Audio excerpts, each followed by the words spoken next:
돌아가자. 여호와께서 우리를 찢으셨으나 도로 낫게 하실 것이요 우리를 치셨으나 싸매어 주실 것임이라. 여호와께서 이틀 후에 우리를 살리시며 셋째 날에 우리를 일으키시리니 우리가 그의 앞에서 살리라.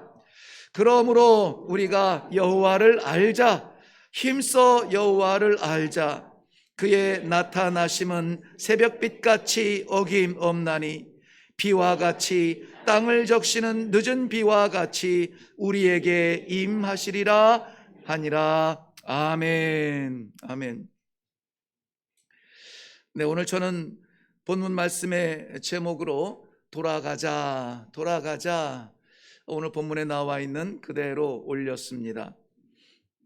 이 돌아가자라고 하는 것은 오늘 본문에만 나오는 것이 아니라 호세아서 전체의 대표적인 기둥 같은 주제요, 또 그 맥락이기도 합니다. 그러므로 호세아 선지자, 우리가 잘 아는 대로 음녀와의 결혼이라든지 또 배반과 또 다시 찾는 사랑이라든지 이런 모든 것들이 우리가 하나님 앞에 돌아가는 방편을 보여주고 있고, 우리가 어떠한 위치에 있는지도 깨닫게 하여주는 하나님의 그 마음이고 오늘도 부르시는 아버지의 사랑입니다. 그렇기 때문에 우리는 여호와께로 돌아가야 합니다. 그런데 여호와께로 돌아가자 하는 이것은 우리의 어떤 선한 마음, 회개하는 심령, 이제는 돌아갈 때가 됐나 보다, 우리의 깨달음, 그것이 아니라 이미 우리가 돌아가자라고 하는 이 마음을 갖기 이전에 하나님께서 돌아오라, 돌아오라 하는 이러한 초청의 말씀에 우리의 결단을 촉구하는 말씀이에요. 그러니까 우리가 무작정 돌아간다고 해서 잘 왔죠 아버지 자랑할 것이 없습니다. 하나님께서는 그의 백성들을 순간도 놓치지 아니하시고 우리의 머리털까지 세신 받으신 아버지께서 한순간도 놓지 아니하시고 심지어 우리가 죽은 자처럼 잠자는 그 순간에도 잊지 아니하시고 우리의 삶을 움직여 주셨다가 돌아오라, 돌아오라 우리를 불러 주시는 초청의 말씀, 거기에 오늘 부족한 종 입술을 통하여서 여호와께로 돌아갑시다 라는 이러한 메시지를 주시고 계시는 것입니다. 호세아 선지자를 이해하기 전에, 호세아 선지자는 북이스라엘에서 사역했던 선지자죠. 이스라엘이면 이스라엘이지 왜 북이스라엘이 있냐? 물론 북이 있으면 뭐도 있을까요? 남도 있죠. 이스라엘은 그래서 남유다와 북이스라엘로 주님 오시기 전에 930년에 남과 북이 나누어졌는데, 이때가 안타깝게도 다윗과 솔로몬의 영광이 이어지지 못한 솔로몬의 아들 르호보암 때였습니다. 솔로몬의 아들 르호보암이라면은 그걸 적통이라고 하나요? 순리대로 흘러나오는 것이? 그렇다면 르호보암에게 많은 것을 맡기실 것 같은데 그것이 아니라 르호보암을 중심으로 해서 예루살렘을 거점으로 한 남유다는 아주 작은 땅이죠. 그리고 두 지파가 핵심이죠. 베냐민 지파와 유다 지파가 남유다에 남아 있습니다. 물론 남유다 가운데 예루살렘을 지키고 있는 그 영역에 있는 유다 지파가 대표적이기도 합니다만은, 그러나 자기 분깃을 받지 못하고 유다 지파에 속하게 된 시므온 지파도 그 안에 있기도 합니다. 그리고 남북이 이렇게 나누어졌을 때에 북쪽에서 사역하던 제사장들도 예루살렘 성전 곁에 있고 싶어서 굳이 예루살렘 성전 곁으로 온 레위 지파도 또 다수가 있겠습니다. 여하튼 대표적으로는 유다 지파와 베냐민 지파 두 지파 중심으로 이루어진 작은 남유다가 있고요. 나머지 10지파가 대표되어지는 그 북이스라엘은 사마리아 성을 중심으로 하여서 큰 땅을 차지했죠. 그런데 문제가 있습니다. 큰 땅을 차지하고 만족해야 되는데 이렇게 나라가 분리된 이후에 큰 땅 북이스라엘의 지도자로 부름받은 여로보암은 마음이 불안하기 시작합니다. 뭐냐면은 나라가 분리가 됐음에도 불구하고 북이스라엘에 있는 열 지파 하나님의 백성들은 늘 예루살렘을 사모하는 겁니다. 그래서 1년 3차례 모든 남자는 반드시 여호와 앞에 보일지니라 하나님께서 주신 그 율법을 지키기 위하여서 늘 이 남쪽 유다 그 예루살렘으로 가야만 하는데 가야 되나 말아야 되나, 아유 그래도 나는 가야 되겠어, 그 물결을 이루고 있으니까 그 북열지파 큰 나라를 다스리는 여로보암의 마음에 조바심이 생긴 거예요. 이러다가 저쪽 내려가서 머물고 안 올라오면 어떻게 하지? 안 되겠다, 방법을 찾아보자. 그래서 인간적인 방법을 총동원해서 찾아낸 것이 이겁니다. 아 그렇지, 예루살렘 성전을 대신할 신전을 세우자. 꼭 거기 가지 않아도 대신할 무엇을 세우자 해가지고 애지간하게 세운 것이 아니라 금송아지를 세워놓고 베델과 단 그것도 2곳에 세워놓고 더 이상 예루살렘까지 갈 필요 없어, 여기서 제사 드리면 돼 라고 말했습니다. 그런데도 여전히 마음은 두근거립니다. 그 일로 인하여서 씨앗이 되어서 북이스라엘은 온통 우상의 나라가 되죠. 우상의 나라가 됩니다. 하나님께서는 722년에 아수르를 통하여 이 북이스라엘의 그 우상 덩어리가 된, 우상 단지가 된 북이스라엘을 책망하시고 채찍으로 때리시고 그리고 가르치시기를 원하십니다. 왜 이 큰 나라를 가지고 많은 것을 가지고도 두려워할까요? 왜 공허합니까? 왜 남유다는 작은 땅덩어리에 겨우 2지파 남아있는데도 왜 이 유다는 오히려 북이스라엘보다 더 굳건하게 왕조를 지켜나가고 그 안에서 예수 그리스도라고 하는 평강의 왕이 올 수 있도록 하나님께서 길을 열어주셨습니까? 남유다는 작지만 그리고 적지만 남유다에는 하나님의 성전이 있었습니다. 미약하고 작고 연약하고 없는 것 같은데 그래도 그 안에 하나님의 성전이 있고 예배를 드릴 수 있는 환경이 되고 그 안에 나아가서 제사를 드리는, 예배 드리는 성도의 삶은 없지만, 작지만, 부족하지만, 연약하지만 담대하게 살아가는 겁니다. 왜 그렇죠? 다윗의 약속이 있으니까요. 다윗의 자손 평강의 왕 예수 그리스도 메시아가 그 땅을 통하여서 오리라고 하는 이 약속이 있으니까. 북이스라엘을 보면은 많은 땅을 가졌고 넓은 땅을 가졌고 많은 그런 민족이 살았지만, 지파가 살았지만 늘 공허해요. 왜 그래요? 성전이 없어요. 성전이 없어요. 처음 이 이렉교회에 대해서 소개를 받을 때에 상현동이라고 하는 지역성, 왜냐하면은 그 선교를 오래 하다 보니까는 이 전략적 이 관심이 많습니다. 그래서 무작정 들어가는 것이 아니라 지역을 살피고 또 사람들을 좀 살피고 막 이런 것들이 전략적으로 배운 것들이 있어서 습관적으로 이제 상현동은 어떤 동네며 거기에 교회는 어떠한 교회인가를 이렇게 좀 들을 기회가 있었어요. 제가 뭐 100%다 동의하지 않으실 수 있는데요. 제가 들었을 때의 상현동은 굉장히 안정된 사람들, 안정된 지역이다 이러더라고요. 그래서 한 25년 전에 사역했던 그 분당의 그 현상을 제가 아니까, 분당 확장되어서 판교 그리고 수지, 그 마지막 그 신도시라고 개념하는 수지의 마지막 끝부분에 있는 그러한 흔히 말하는 뭐 부촌 같은 느낌? 그래서 열심히 젊어서 애쓰고 수고했던 그러한 분들이 이제 은퇴하고 좀 편안하고 조용하게 살기 위하여서 이 신도시 가장자리로 이렇게 나왔다. 제가 그 경험은 많지 않지만은 미국에 가보니까요, 정말 부자들은 외곽에 살더라고요. 그러니까 도심은 일하는 자리고 거기 뭐 그 길거리에서 자는 사람들 막 이런 사람도 보면은 한 도시에 있어요. 그리고 그 히스패닉이나 그 남미 사람들이나 막 와서 몸으로 일하는 사람들, 그런 사람들이 바글바글 하고요. 그래서 밤에는 완전히 죽음의 도시가 되죠. 조금 벗어난 외곽 지역이 좀 안정된 지역이고, 그 완전히 벗어나서 도시에 벗어나서 저 산꼭대기 사는 사람들은 오히려 부자들이 별장같이 짓고 살더라고요. 그런 느낌으로 이렇게 제가 설명을 받았어요. 아니나 다를까 이 상현동에 와서 보니까 아프리카에서 와서 그런지 몰라도 굉장히 안정된 지역이고, 조용하고 큰 소리 하나 안 나고, 정말 젊어서 많이 뛰시고 일하시고 이제는 안정적인 삶을 살아가는 그런 모습들이었습니다. 다 마스크가 깨끗하고 불편함 없고, 남성들은 여유가 있어 보이고 여성분들은 예뻐 보이고, 야, 정말 여기가 옛날에는 분당이 천당 다음 분당이라고 했는데 분당 위가 여기 상현동 아닐까 뭐 이런 생각을 할 만큼.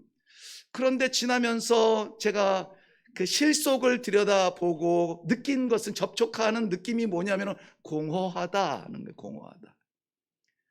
상상할 수 없는 풍요로움이 있는데 공허하다. 그래서 제가 고민하면서 끄집어낸 그 명제가 있습니다. 대한민국, 특별히 이 지역의 이 풍요로움 속에 공허함은 뭐지? 그러니까는 자연적으로 비교할 만한 것이 있는데, 저 아프리카의 궁핍과 빈곤함 속에 보여지는 풍요로움은 뭐지? 이런 것 가지고 고민을 해본 적이 있습니다. 예배였어요. 예배. 하나님 앞에서 드려지는 예배의 진정성이죠. 아무것도 없는데 예배 드리는 시간이 그리워지고요, 아무것도 없는데 막대기라도 주워서 두들기면서 춤을 출 수 있는 찬송이 저절로 일어나는 거예요. 그 씻지 못하고 꼬질꼬질해가지고 달려나왔지만은, 그러나 그렇게 드려지는 예배를 받으시는 하나님을 바라보면서 감격 속에 찬양하며 예배를 드릴 수가 있었고요. 완전히 잘 갖춰진 이 아름다운 곳에서의 드려지는 예배가 갈급함을 느끼는 이들을 어떻게 채울까 씨름하며 고민하며, 점잖게 하고 싶지만 소리를 지르게 되는 이 아이러니, 어떻게 하면 좋아요? 그런데 중요한 거 있습니다. 중요한 것이 뭐냐면, 오늘 그 많은 것을 가지고도 만족함 없이 두려움과 공허함 속에서 살아가는 북이스라엘을 향하여서 우리 아버지께, 하나님께서는 이렇게 말씀하십니다. 내 백성아, 내 백성아, 많이 줬는데 나 준 거 가지고 그거 누리느라고 나한테 외면하는 너희들 못됐어 라고 말하지 않아요. 그럼에도 불구하고 내 백성아, 그 마음 구석구석 삶의 자리마다 관계 속에서 우상으로 가득 차서 하나님이 보이지 않을 만큼 할 것도 많습니다. 누릴 것도 많습니다. 급한 것도 많습니다. 하나님보다 좋은 것이 반짝반짝 빛나는 게 많습니다. 거기에 취해 사는 사람들임에도 불구하고 못됐다 말하지 않고 내 백성아. 오늘 4장 6절에 보면은, 앞서서 4장 6절에 보면 내 백성이 지식이 없음으로 망하는도다. 네가 지식을 버림으로. 내 백성이래요. 내 백성. 우리 아버지께서 내 자식이라는 거예요. 내 새끼들이라고 말하는 것입니다. 못나도 내 새끼고, 부족해도 내 자식이고, 우상으로 가득 차서 정신 팔리고 사는데도 내 백성이라고 말하는 아버지께서 이렇게 말씀하세요. 지식이 없어서 망하는도다. 이 지식은 무슨 지식이에요? 하나님을 아는 지식입니다. 하나님을 아는 지식인데 없어서 망한대요. 이 사람들에게 지식이 없었습니까? 아니에요. 지식이 있었습니다. 그 뒤에 4장 6절을 계속 이어서 보면은 네가 이 지식을 뭐 했다고 그래요? 버렸다 하는 거예요. 버렸다는 겁니다. 아니, 우리가 이렇게 끄집어내서 버리지는 않았을 것이에요. 그런데 NIV 성경에서는 이 버렸다는 표현을 뭐라고 했냐면 reject라고 해요. reject, 그러니까 거부했다는 거예요. 아니, 잠깐만. 나는 이게 더 좋아요. 하나님께서 일을 맡기고 하나님께서 사명을 주시고 하나님의 꿈을 나누어 주고 하나님의 말씀을 나눌 때에, 아니, 아니에요. 아직은 아닙니다. 아직은 때가 안 됐고, 내가 지금 해야 될 일이 있고, 내가 원하는 게 있고, 이것이 우선순위고, 이런 정해놓고 아버지 말씀을 뒤로 놔요. reject. 제가 아주 참 싫어하는 몇 단어 중에 한 단어입니다. reject. 거부했다는 거예요. 거부했다고. 말씀의 기회는 주시죠. 하나님께서 만남의 기회를 주십니다. 이렇게 저렇게 해서 우리 신앙 양심에 하나님께서 기회를 주십니다. 그런데 우리가 거부하는 거예요. 아직은 때가 아닌 듯. 누가 정해요? 내가 정해요. 그런데 왜 이스라엘 백성들이, 북이스라엘도 이스라엘 하나님 백성이잖아요. 야곱의 12아들 12지파 가운데 10지파니까는. 근데 왜 저 사람들은 하나님의 그 말씀을 버릴까요? 이해가 됩니까? 저는 이해가 안 됐어요. 왜 버릴까요? 한 절만 뒤로 더 나가 보니까는 4장 7절 말씀에 이렇게 기록을 했어요. 그들은 번성할수록 내게 범죄하니. 그들이 뭐 할수록? 번성할수록 내게 범죄해요. 감사하지 않고 범죄합니다. 하나님 앞에 범죄하면 뭡니까? 하나님과의 관계를 부실하게 하는 거예요. 하나님 잊어버리는 겁니다. 그러니까 하나님께서 어떻게 갚으셔요? 그들의 영화를 변하여 욕이 되게 하겠다. 욕이라고 하는 것은 수치가 되게 하겠다는 거예요. 오늘도 변함없이 하나님께서는 호세아를 통하여서 그 북이스라엘 백성들에게 이렇게 강팍하여진 그들의 마음, 굳어진 그들의 마음을 깨트려도 안 듣고, 때려도 안 듣고, 찢어놔도 이해를 못하는 그들을 포기하지 아니하시고 오히려 더 간절한 마음으로 이제는 눈물로 녹여버리려고, 눈물로 녹이고 싶어가지고 호세아 선지자를 보내어 말씀을 하는 것입니다. 그렇기 때문에 호세아 선지자는 자신의 말이 아니라 아버지의 심정으로 이렇게 말합니다. 오라, 우리가 여호와께 돌아가자. 만약에 제가 번역을 했다면은 좀 약간 의역을 했겠죠. 오라, 우리가 여호와께 돌아가자. 제발 돌아가자. 제발 좀 돌아가자 라고 하지 않았을까요? 여호와께로 돌아가시기를 바랍니다. 바쁜 일정 속에서 우리의 눈이 번거로운 가운데서, 우리의 심령이 분주한 가운데에서, 할 일 많은 이 땅에서, 하고 싶은 일 많은 이 땅에서 오늘은 여호와를 바라보며 여호와께 돌아서는 우리의 신앙의 결단이 있기를 바랍니다. 그런데 성도 여러분, 돌아서기 위해서는요, 돌아보아야 합니다.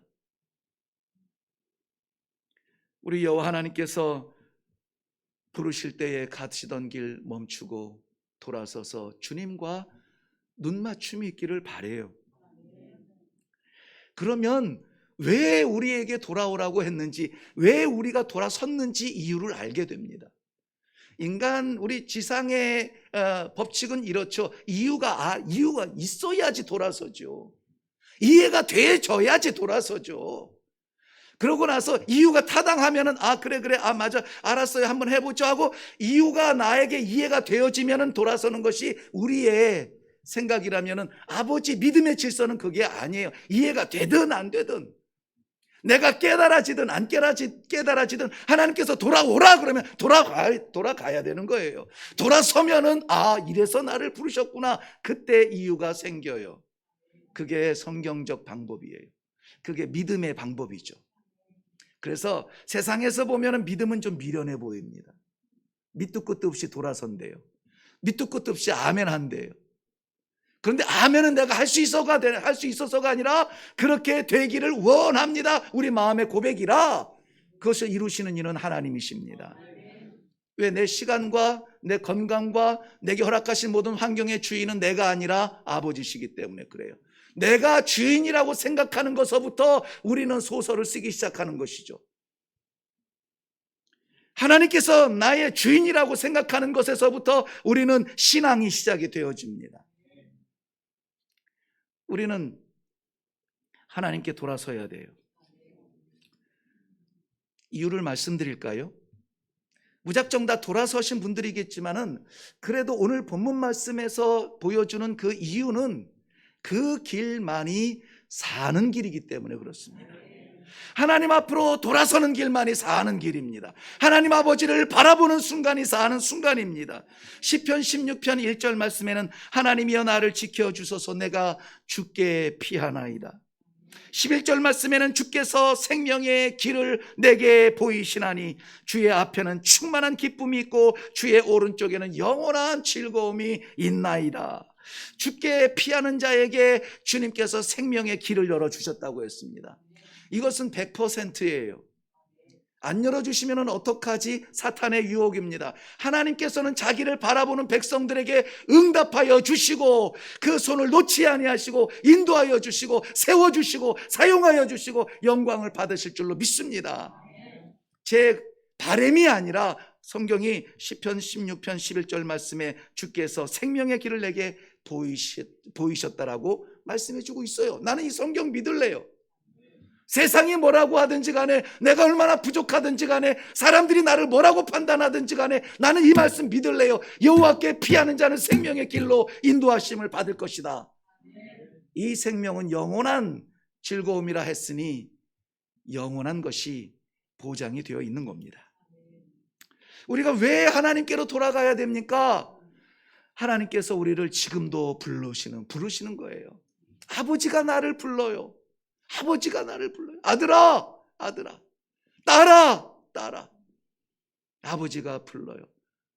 못 들은 척하고 귀 막고 내가 지금 얼마나 재밌는 걸 하는데 지금 불러. 아이고, 아버지의 음성에 귀닫지 마시고 부르실 때 우리는 돌아서야 합니다. 그래야 오라 부르시는 아버지께서 오라 우리가 서로 변론하자. 너희 죄가 수온같이 붉을지라도 흰눈같이 희게 하리라. 너의 죄가 진홍같이 붉을지라도 양털같이 희게 되리라. 거기에 길이 있군요. 돌아서는 그 자리에 길이 있었어요. 그러니 우리는 어떻게 된다고요? 돌아서야 된다고요. 아버지께로 돌아가야 된다고.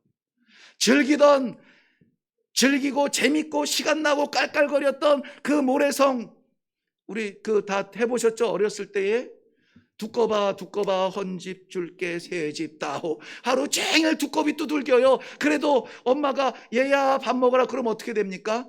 아무리 멋진 두꺼비 집을 지어놔도 성을 쌓아놔도 손 털고 일어나서 가는 거예요. 이게 그 아이에게 미련한 겁니까? 지혜잖아요. 우리 아버지께서 오라 내가 너를 씻겨주고 내가 너의 부족함을 채워주고 너의 죄를 용서해 주겠다. 우리 주님께서도 부르십니다. 마태복음에 보면은 수고하고 무거운 짐진 자들아 다 내게로 오라 내가 너희를 쉬게 하리라. 이것은 주님만이 주실 수 있는 약속이에요. 여러분 세상에 쉼터가 많을 것 같아서 가보셨죠? 쉴 수 있습니까? 그 쉼의 자리 빼앗기지 않으려고 우리는 또 다른 전투를 시작하잖아요. 우리 아이들이 과장되면은 그 나이에 최연소 과장 됐어? 대단해. 최연소 차장 됐어? 대단해. 최연소 국장 됐어? 대단해. 자랑거리가 정말 우리 아이들의 평강이었습니까? 평안이었습니까? 그 안에서 치열하게 싸워가고 인격이 무너져가는 신앙도 지키지 못하는 그러한 싸움의 현장을 우리는 상상도 못할 것입니다. 진정한 쉼은 주님 앞에 갈 때에 주님께서 주시는 영원한 약속의 쉼이 있는 것입니다. 계시록 22장에 보면은 성령께서도 우리들을 부르고 계세요. 계시록 22장 17절에 보면은 성령과 신부가 말씀하시기를 오라 하시는도다. 오라 할 것이요 목마른 자도 올 것이요 또 원하는 자는 값없이 와서 값없이 생수를 마시라 받으라 하시더라. 우리 주님께서 하나님께서 이루시고 주님께서 약속하신 것을 성령께서 계속 우리 안에 역사하고 계시는 것입니다. 그래서 이 자리까지 모으고 계시는 것입니다. 그래서 이 자리에서 우리에게 와서 마시라. 이제는 우리 뭐만 남았어요? 마시면 되는 거예요. 입 벌리고 아멘으로 받으면 되는 것입니다. 목마른 자는 갈증을 느껴야 되는데 갈증을 못 느끼는 시대가 됐습니다. 우리 안에 생수가 말라가는데 두려움이 무엇인지 모르는 시대가 되었어요. 하나님께서 사랑하신다면 내 안에 이 간절한 갈증을 느낄 수 있도록, 기도하지 아니하면 견딜 수 없도록, 말씀 없으면 두려워서 나아갈 수 없도록, 하나님 앞이 아니면 나아갈 수 없는 성도로서의 삶을 약속해주고 이루고 계시는 것입니다. 이처럼 아버지도 부르고 아들도 부르고 성령께서도 끊임없이 우리를 부르시는데 안 가시겠습니까? 여호와께로 돌아가시기를 바랍니다. 성공을 향하여서 다 쏟았다면은 이제는 여호와를 위하여서 쏟을 수 있는 기회를 가지시기를 바랍니다. 세상의 소리에 귀 기울였다면은 이제는 하나님의 부르심에 귀 기울일 수 있는 성도님들이 되시기를 바랍니다. 우리는 그러면 어떻게 하면 갈 수 있을까요? 어떻게 하면 갈 수 있죠? 결단해야 됩니다. 한번 기도해 볼게요. 아니요, 기도하지 마세요. 결단하세요. 어떤 거는 제가 매번 이렇게 상담을 할 때 선교하고 싶어하는 형제 자매들 상담할 때에 참 많이 느끼는 겁니다. 하나님이 기뻐하시는 게 분명합니다. 하나님의 때가 분명합니다. 하나님께서 주시는 말씀이 분명합니다. 그런데 기도해 보겠대요. 기도해 보고요. 기도는 타협점이 아닙니다. 하나님의 뜻을 구하는 것인데 하나님의 뜻이 보여졌어요. 분명합니다. 우리에게 그것을 통하여서 직분을 주셨고 우리에게 그것을 통하여서 믿음의 공동체를 맡겨주셨습니다. 이제는 우리는 결단하고 그 길로 가면 돼요. 그런데 기도해 보겠다, 미뤄지는 어떤 핑계가 되지 않기를 바랍니다. 그렇게 된다면 우리는 우리의 습관적인 악습에서 벗어날 수가 있습니다. 거룩한 삶을 시작할 수가 있죠. 내가 원하는 삶이 아니라 하나님께서 기대하는 삶을 살 수가 있어요. 거룩한 삶은 우리가 이 거룩한 삶을 통해서 구원받는 건 아닙니다. 하나님께서 이미 우리에게 거룩함을 주셨고 우리는 이미 구원받은 백성들이에요. 그렇게 살지 못하는 것이 부끄러울 뿐이지. 내가 거룩하니 너희도 거룩하라, 이미 하나님께서 주신 말씀입니다. 거짓된 길을 포기하시고 정직한 결정을 내리시기를 바랍니다. 잠깐의 넘어가려고 하는 습관적 혹은 불쑥 떠오르는 거짓으로 하나님의 영광을 가리우지 않길 바라요. 저는 어제 저녁에 후배 목사님과 통화하면서 정말 깜짝 놀랐습니다. 세상에 말이 돼. 그러니까 제가 가장 많이 한 얘기가 별일이 다 있다. 별일이 다 있다. 별일이 다 있다. 주일 한다고 하면서도 정직하지 못하게 거짓으로 위장하고 포장된 그 삶이 결국은 땅에서도 드러나는데요. 하나님 앞에서는 안 드러나겠습니까? 땅에서 그것이 드러나서 정말 수년 동안 애쓰고 섬겨왔던, 믿었던 그 교회의 중직 지도자가 행정적인 책망을 받는 것을 이야기를 들으면서 세상에 그럴 수가 있냐? 정직한 삶을 결단하시기 바랍니다. 저는 어려서부터 그렇게 훈련받았어요. 친구네 집에 가면은 누구야 밥 먹었냐? 같이 밥 먹자. 그럼 예 먹었어요 이러잖아요. 저는 안 먹었는데 먹었어요 그렇게 말하지 않았습니다. 안 먹었는데 지금 안 먹을래요 이렇게 얘기를 했어요. 이 작은 습관이죠. 이런 것들을 지키는 것에서 내가 누군지를 저는 자꾸 깨닫는 거예요. 운전할 때도요, 정지선을 지키는 겁니다. 정지선도 못 지키는데 하나님의 말씀을 어떻게 지켜요? 남들 다 줄 서서 꽉 막힌 길에서 줄 서가지고 기다렸다가 빠져나가는데 뿅 가서 저 앞에서 쏙 들어가는 사람들 보면은 교회 안 다니시죠? 이렇게 말을 하고 싶어요. 부디. 그런 작은 질서 안에서 우리는 정직을 지켜야 됩니다. 아무도 보지 않는 자리에서 진실해야 돼요.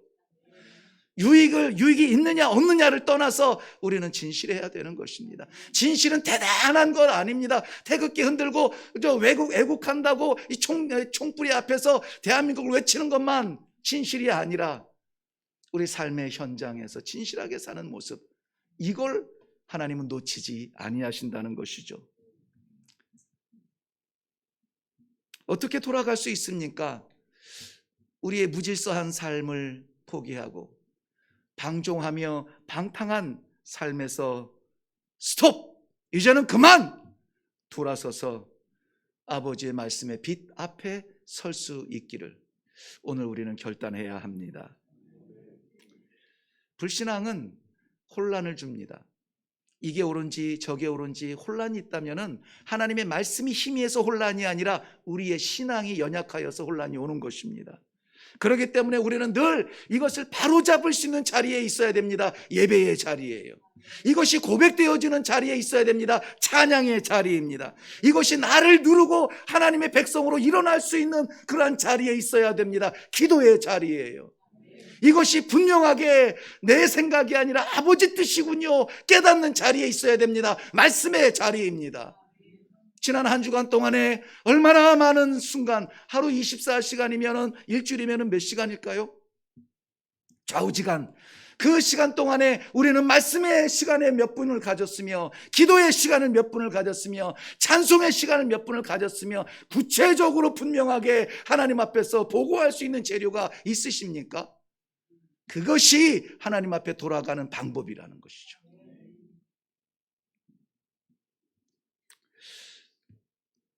편리함보다는 사명을 보시기 바랍니다.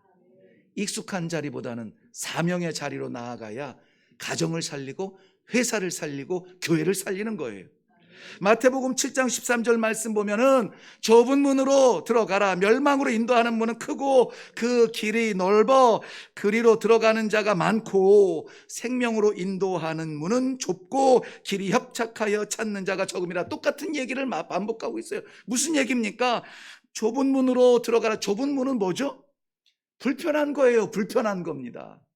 익숙하지 않은 거예요. 껄끄러워요. 그런데 뭐라고요? 들어가라래요. 들어가. 좁은 문으로 들어가라는 것은 사명이에요. 그러니까 불편하지만 들어가라. 사명으로 살으라는 것입니다.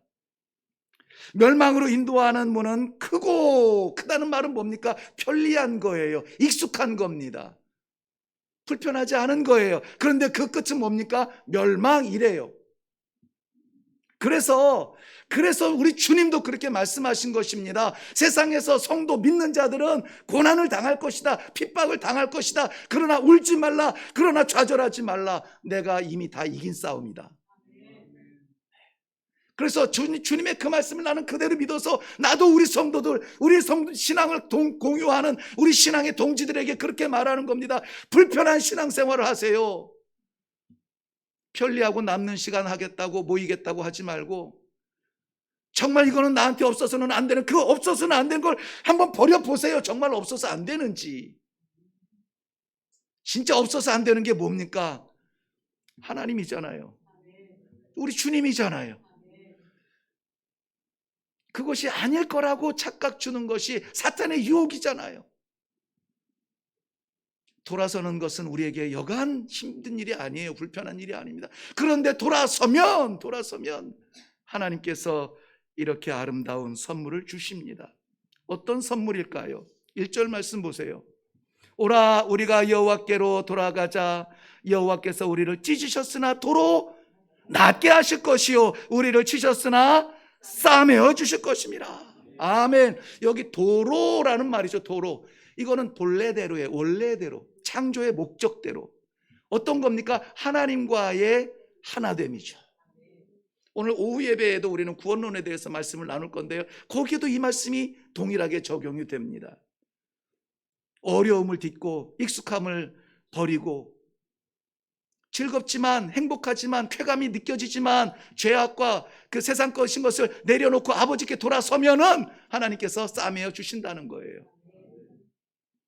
3절 말씀에 보면은 그러므로 우리가 여호와를 알자. 힘써 여호와를 알자. 그의 나타나심은 새벽빛같이 어김이 없나니 비와 같이 땅을 적시는 늦은 비와 같이 우리에게 임하시리라 하시니라. 아멘.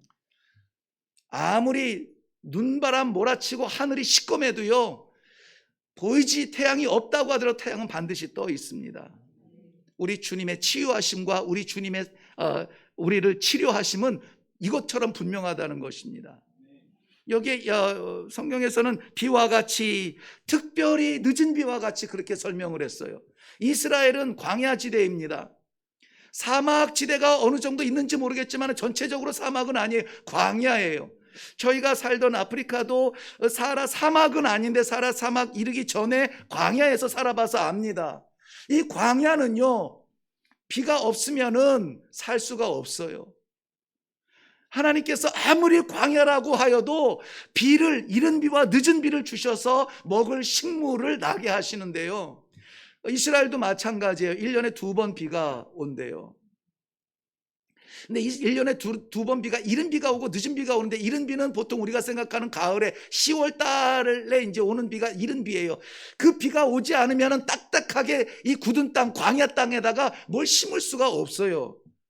이른 비가 두세 차례 내려와서 땅을 적신 다음에 거기에다가 땅을 갈아엎고 나서 거기에 곡물을 심고 나서 이제는 농사를 시작하는 겁니다. 그러니까 이른 비가 없으면 농사를 시작도 못해요. 그런데 오늘 이른 비가 아니라 늦은 비래요. 늦은 비는 어떤 비입니까? 이거는 4월 달쯤에 오는 비인데요, 그동안에 농사를 이렇게 했잖아요. 농사했으면 어떻게 해야 되죠? 뭐 해야 되죠? 추수해야 되죠. 추수. 근데 여러분, 이스라엘에 농사하시는 분들이요, 추수를 기다릴까요? 아닙니다. 늦은 비를 기다립니다. 추수야 때가 되면은 하는데, 추수 전에 늦은 비가 와서 이 곡물을 충분히 적셔주지 않으면은, 새로이 공급하는 이 에너지를 주지 않으면은요, 깍정이 하얗게 말라버린 거, 이런 거 거둘 수밖에 없어요.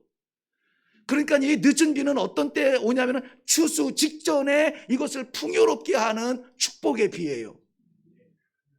은혜의 이른 비가 예수 그리스도의 십자가 보혈이라면은, 이 약속하신 추수의 풍성한 이 늦은 비는 하나님 성령께서 오늘도 우리들에게 부어주시는 단비예요.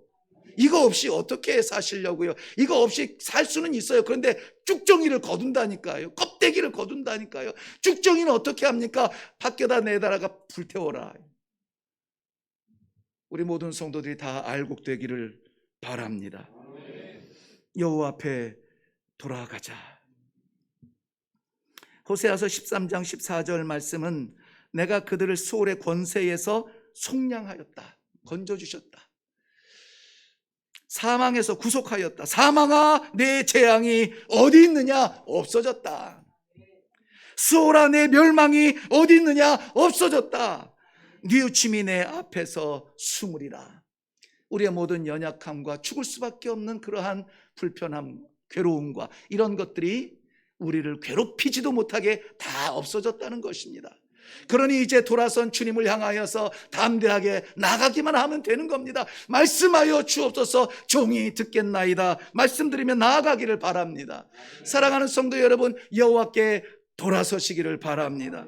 우리 하나님께서 싸매주시고 세워주시고 사용하여 주시고 영광 받으시는 그 자리에 우리 모두 다 같이 서시기를 주님의 이름으로 축원합니다. 나의 가는 길, 어디를 가고 있으며 무엇을 위해서 살아가고 있습니까? 이제는 돌아서서 주님을 향하여 나아가야 될 때입니다. 이 길만이 살 길입니다. 기도하겠습니다. 죽어서는 안 될 백성, 아니 살았는데 죽은 자처럼 살아갈까 봐 오늘도 우리들의 영혼을 깨우시는 사랑의 아버지, 은혜를 감사합니다. 이곳에 우리 함께 신앙생활하는 믿음의 동지들이 다 주님을 향하여서 돌아서서 주님께 돌아가기를 원하는 간절한 마음으로 이렇게 결단합니다. 말씀하여 주옵소서, 따라가겠나이다. 일일이 불의 혀가 기도하는 모든 성도들에게 임했던 것처럼 오늘 돌아서는 모든 성도들에게 성령 하나님 아버지 간섭하여 주시어서 이 시대에 뜨거운 열정으로 살아가는 믿음의 동지들이 다 되게 하여 주시옵소서. 감사드리며 예수님의 이름으로 기도하옵나이다. 아멘.